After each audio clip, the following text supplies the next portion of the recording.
Imagine this. You've been diligent with your health. You take your vitamins, you stay active, maybe even walk daily or lift light weights. But despite all of that, your legs feel weaker. Stairs take more effort. Balance feels off. And you're not quite sure why. Now, here's the surprising twist.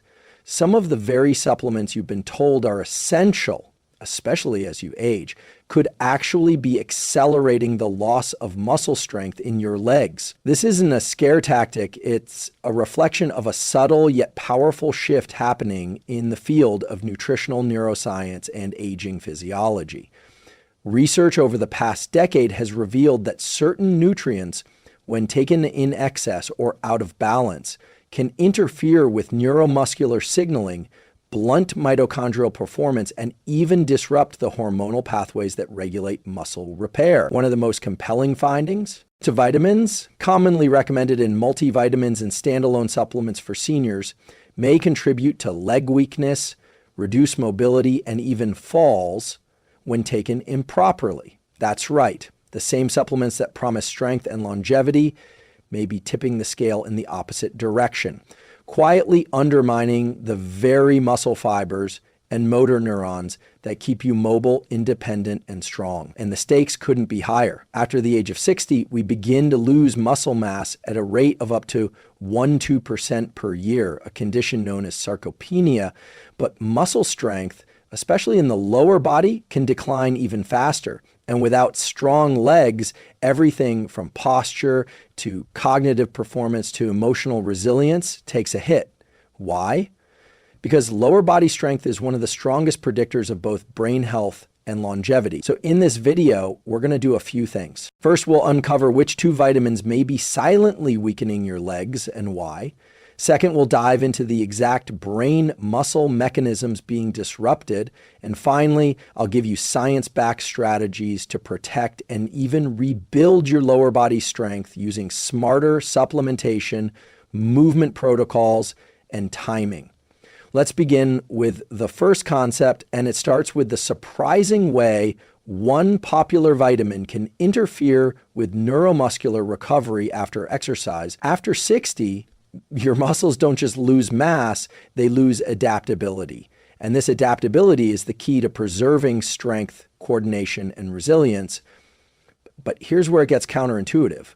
One of the most common supplements people take to preserve their vitality, vitamin E, may be doing the opposite. Let's start with the logic behind why vitamin E became so popular. It's a fat-soluble antioxidant, which means it protects cells from oxidative stress, the kind that damages membranes and DNA. That sounds like a good thing, and in many contexts it is. But when it comes to muscle growth and recovery, the picture becomes more complex. Here's what the research shows. Controlled amounts of oxidative stress are necessary for muscle adaptation when you exercise. Even just walking uphill or doing bodyweight squats, your muscle fibers experience tiny amounts of damage. That micro damage sends a signal to your body to repair and reinforce those muscles, making them stronger. But large doses of antioxidants, like vitamin E, can blunt that signal.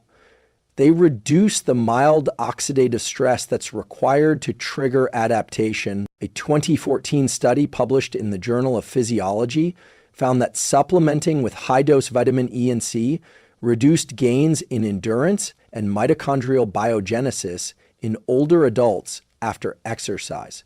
Essentially, the very thing meant to protect your cells blocked your body from improving its performance. This is especially relevant for leg strength because the legs, particularly the quadriceps and glutes, rely heavily on mitochondrial function for endurance and balance. If those mitochondria aren't stimulated properly, the muscles weaken over time, even if you're moving regularly. Think of it this way. Muscle is like a smart, adaptive engine. A little bit of stress, the right kind, tunes it up. But too much shielding, too much interference from external helpers like mega antioxidants prevents that engine from responding to its environment.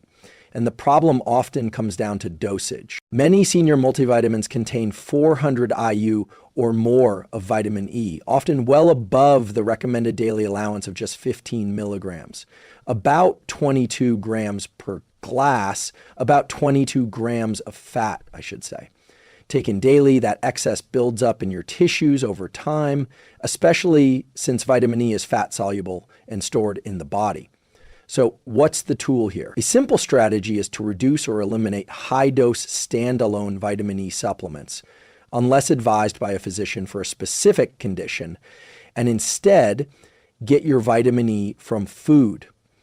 Almonds, sunflower seeds, spinach, all offer this nutrient in physiologically balanced amounts, paired with cofactors that your body can process effectively. Have you noticed that your leg strength hasn't improved even with regular movement? This might be a hidden reason. If this insight is helping you rethink your supplement stack, consider subscribing, because we're only getting started. In the next section, we'll explore another surprising culprit, vitamin A, and how too much of it may quietly undermine your muscle energy systems at the cellular level. Let's move to the second vitamin that may be silently weakening your legs after 60, vitamin A. Specifically, the preform type found in many supplements and fortified foods, retinol. Most people associate vitamin A with vision, immunity, and skin health. And yes, it's essential in the right amounts, but recent studies are pointing to something concerning. When taken in excess, vitamin A, particularly in its retinol form, may actually impair mitochondrial function in muscle tissue, especially in the lower body. Here's what the research shows. A 2021 study published in Neuroscience found that excessive intake of retinol was linked to reduced oxidative capacity in skeletal muscle, meaning that the energy-producing factories inside your cells weren't working efficiently. This matters because your leg muscles are some of the most mitochondria-dense tissues in your body. They need that energy output for everything from walking to getting out of a chair to maintaining balance. So what's happening in your body when this occurs? Too much retinol appears to interfere with the function of PGC1 alpha, a master regulator of mitochondrial biogenesis. Think of PGC1 alpha as the switch that tells your cells, hey, we need more energy. Let's build more mitochondria. But when excess retinol builds up in the liver and leaks into the bloodstream, it disrupts this signal, lowering the efficiency of the mitochondria in your leg muscles. That's not all. Retinol in high doses can also reduce the availability of other nutrients critical for muscle health, such as vitamin D and iron, by interfering with their absorption or utilization. It becomes a cascade. More vitamin A doesn't just do less good, it actively blocks the function of other vital pathways that keep your muscles responsive and strong. Here's a real-world analogy. Imagine your muscle is like a hybrid car. It runs on a smart combination of fuel and electric power. Retinol in high doses clogs the electrical system. The car still moves, but less efficiently. It hesitates, it loses torque, and over time it wears down faster than it should. Now, many people over 60 are getting far more retinol than they realize, not just from supplements, but from fortified cereals, dairy products, and animal liver. The tolerable upper limit for vitamin A in adults is 3,000 micrograms RAE per day, but a single multivitamin plus a serving of fortified cereal and a few dairy products can easily exceed that. A simple tool to apply is this: check your supplement label. If it lists vitamin A as retinol or vitamin A palmitate and the dose is over 900 mag per men or 700 mag per women, consider reducing or switching to a formula that uses beta-carotene instead. Beta-carotene is a pro-vitamin A. Your body converts only what it needs, minimizing the risk of overload. You might be asking, but what about my eyes and immune system? The good news is you can still support those systems with food-based vitamin A precursors, like sweet potatoes, carrots, and dark leafy greens, without overwhelming your muscle mitochondria. If this perspective is helpful, I invite you to subscribe. We're building a community that doesn't just chase health trends. We understand the science behind what really works. Next, we'll go even deeper into the mechanisms at play, specifically how neuromuscular signaling depends on a delicate balance of oxidative stress. And what happens when we shut that signal down too aggressively? We tend to think of oxidative stress as something to avoid, a destructive process that ages us and damages our cells. And in excess, that's absolutely true. But here's the nuance most people, and even some healthcare providers, miss. Not all oxidative stress is bad.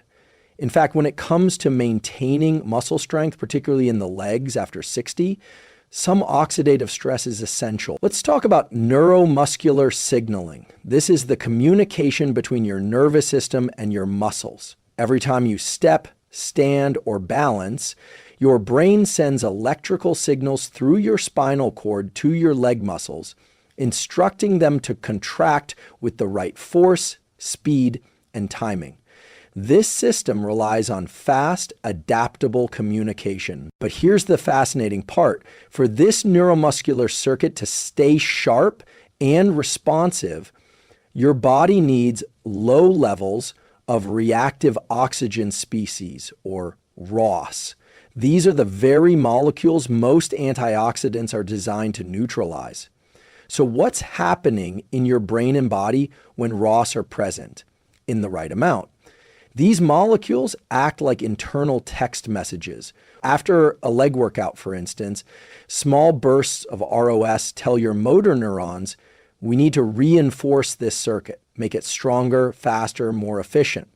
They trigger beneficial changes in both your neurons and your muscle fibers, leading to neuroplasticity in the brain and hypertrophy in the muscle. This process becomes more important, not less, as you age.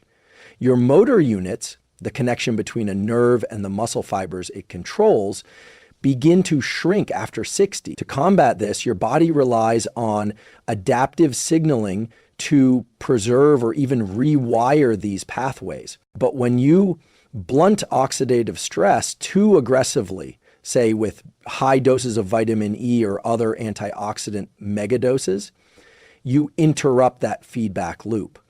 A 2009 study from PNAS, Proceedings of the National Academy of Sciences, showed that antioxidant overuse actually inhibited the insulin sensitivity and muscle regeneration normally stimulated by exercise. And this doesn't just affect your muscles, it slows the brain's ability to refine movement, impacting balance, gait, and fall risk. Have you ever noticed that after taking certain supplements, your legs feel less energized or your workout gains stall? It may not be aging, it may be biochemical interference. A practical tool here is to time your antioxidant intake so it doesn't interfere with your body's natural adaptation window. One simple protocol is this: avoid taking antioxidant supplements, including vitamin C and E, within 2 to 4 hours after exercise. Let your body use that oxidative signal to initiate repair and strength building. If you do supplement, consider doing so in the evening when those pathways are less active. This might seem like a small shift, but the difference in neuromuscular function can be profound over time. You're allowing your system to respond, to adapt, to grow. Rather than constantly putting up barriers, it has to work around. In the next section, we'll bring these ideas together by looking at how mobility and coordination can actually decline faster because of antioxidant overload, and how you can reverse the trend starting this week. Let's zoom out now and look at the big picture. Mobility. Mobility is not just about muscle. It's about how well your nervous system, muscles, joints, and balance centers work together. And one of the most underappreciated truths in longevity science is this: your mobility, especially in your legs, is the single best predictor of independence and health span after 60. It's not your blood pressure, not your cholesterol. It's how easily you can get up from a chair, walk briskly, climb stairs without support. But here's the paradox. Many older adults are unknowingly compromising their mobility by trying to be healthier, specifically by over-supplementing with antioxidants like vitamin E, C, and even high-dose polyphenols, all in the name of fighting aging. But as we've seen, when you aggressively block oxidative signals, you're not just affecting muscle adaptation, you're disrupting movement learning. Here's what the research shows. In a 2011 study published in the Journal of Applied Physiology, older adults who took high-dose vitamin C and E during a 12-week training program saw less improvement in balance, strength, and coordination compared to those who trained without antioxidants. Their bodies were moving, but not learning how to move better. Why? Because antioxidant overload blunted the sensory feedback loops that refine motor control. These loops are how your brain learns from the tiny mistakes in every step, adjusting gait, improving balance, remapping movement patterns. Think of it like this. Mobility is a conversation between your brain and your body. And antioxidants, when overused, become the loud friend who talks over everyone else. You stop listening, you stop learning, and your movement becomes stiff, inefficient, or hesitant. Have you ever noticed that your balance seems to be getting worse, even though you're exercising? Or that your legs feel weaker despite walking every day? This might be why. But here's the empowering part. Mobility is one of the most trainable systems in the human body, even into your 80s and 90s, if you give your system the right inputs. So what's the protocol? Here's a science-backed tool. After strength or balance training, avoid antioxidant supplements for at least 4 hours. Let your body fully engage in the adaptive process. Instead, support that window with movement-rich nutrition. Think wild salmon for DHA, beets for nitric oxide, and berries for natural polyphenols in food form. Also, consider reducing your total supplement load once or twice per week, what some researchers call antioxidant cycling. This creates hormetic stress, a small beneficial challenge that trains your neuromuscular system to become more resilient. If this perspective is helping you reconnect with your body and rethink your approach to aging, give this video a like. It tells the algorithm and us that this kind of grounded, empowering content matters to you. Next, we'll explore exactly how to use timing, dosage, and nutrient synergy to keep the benefits of essential vitamins while protecting and strengthening your legs long-term. By now, we've looked at how certain vitamins, when misused, can quietly weaken your legs after 60, but this isn't about fear, it's about precision. And the good news is, you don't need to abandon supplementation altogether a week. You just need to get smarter about how, when, and what form you take. Let's start with timing. As we've explored, your body uses oxidative signals to adapt, especially after physical activity. That's why taking high-dose antioxidants right after exercise can blunt muscle growth, coordination, and mitochondrial repair. So here's the protocol. Avoid antioxidant supplements within 2-4 hours of physical activity. This includes strength training, walking, dancing, or balance work. Give your body time to interpret the stress and respond with growth. Instead, allow your post-exercise nutrition to center around whole foods that contain a natural balance of pro- and anti-inflammatory compounds, like blueberries, salmon, or leafy greens. These foods support adaptation without completely muting the signal. Next is dose. The body isn't a machine that improves with more input. In biology, more is often less. There's a U-shaped curve when it comes to nutrients.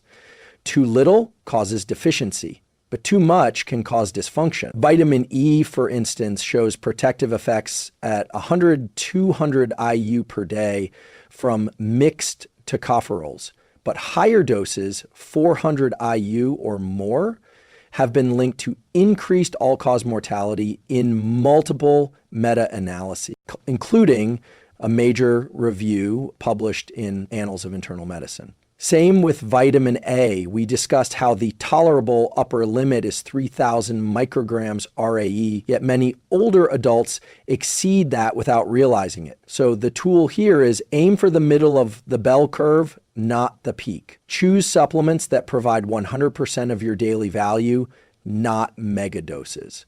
And adjust your intake based on your diet, not just the label. Then there's form. Not all forms of vitamins are processed the same way in the body. Take vitamin A, retinol, and retinol palmitate are preformed and more likely to accumulate, especially in the liver. But beta-carotene, found in carrots and sweet potatoes, is a provitamin, which means your body converts only what it needs. Unless you have a rare genetic conversion issue, this is a safer and more adaptive route. Same with vitamin E. Many supplements contain just alpha tocopherol, which can crowd out the other forms like gamma tocopherol that your body also needs. So the tool here, look for mixed tocopherols in vitamin E supplements, or better yet, get it from nuts, seeds, and olive oil where it comes balanced with cofactors that support absorption and integration.